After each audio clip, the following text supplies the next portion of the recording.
You alright, guys? Yep, I'm back.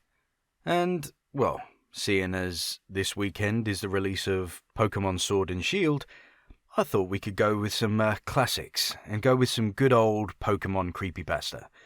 So, sit down, get comfortable, and listen to a couple of classics. Lavender Town Syndrome. The Lavender Town Syndrome, also known as Lavender Town Tone or Lavender Town Suicides, was a peak in suicides and illness of children between the ages of 7 and 12 shortly after the release of Pokemon Red and Green in Japan, back in February 27th, 1996. Rumors say that these suicides and illness only occurred after the children playing the game reached Lavender Town, whose theme music had extremely high frequencies that studies showed that only children and young teens can hear, since their ears are more sensitive. Due to the lavender tone, at least 200 children supposedly committed suicide, and many more developed illnesses and afflictions. The children who committed suicide usually did so by hanging or jumping from heights. Those who did not acted irrationally, complained of severe headaches after listening to Lavender Town's theme. Although Lavender Town now sounds differently depending on the game, this mass hysteria was caused by the first Pokemon game released. After the Lavender Tone incident, the programs had fixed Lavender Town's theme music to be at a lower frequency, and since, children were no longer affected by it. One video appeared in 2010 using special software to analyze the audio of Lavender Town's music. When played, the software created images of the unknown near the end of the audio. This raised a controversy, since the unknown didn't appear until the Generation 2 games, Silver, Gold, and Crystal. The unknown translate to leave now. There is also the said beta version of Lavender Town. It is said that the beta version of Pocket Monsters was released to some kids to test the games.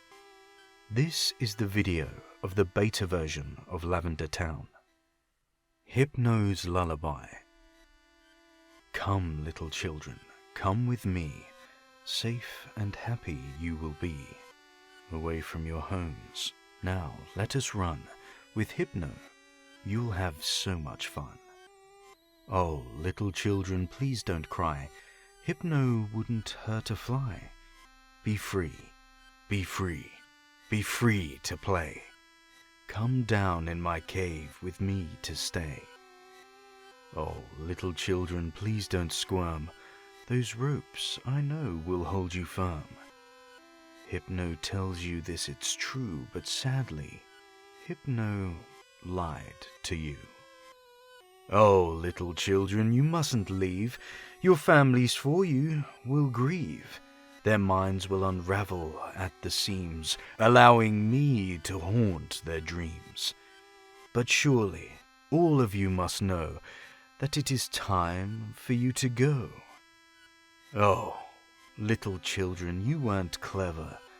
Now you shall stay with me forever. Gengar and Clefable.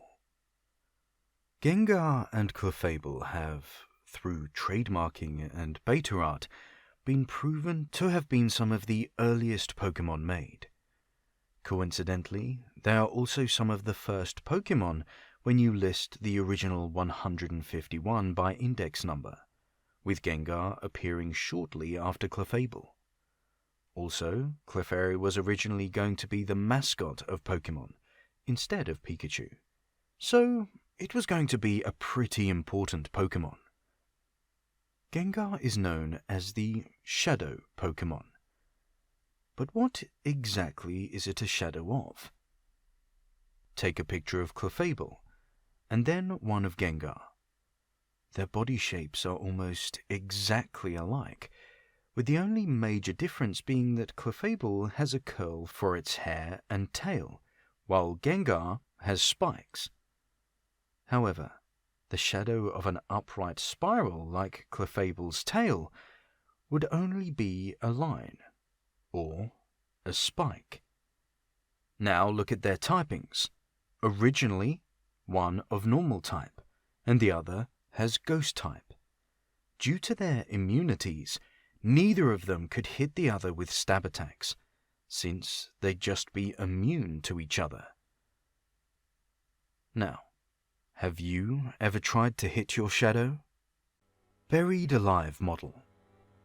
The Buried Alive model, often referred to as its code, the Berryman script, was to be found on the final story of the Pokemon Tower, in what has now been replaced with the Marowak Ghost.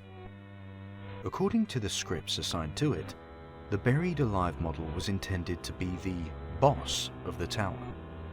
Once reaching the top floor, the following conversation would have taken place.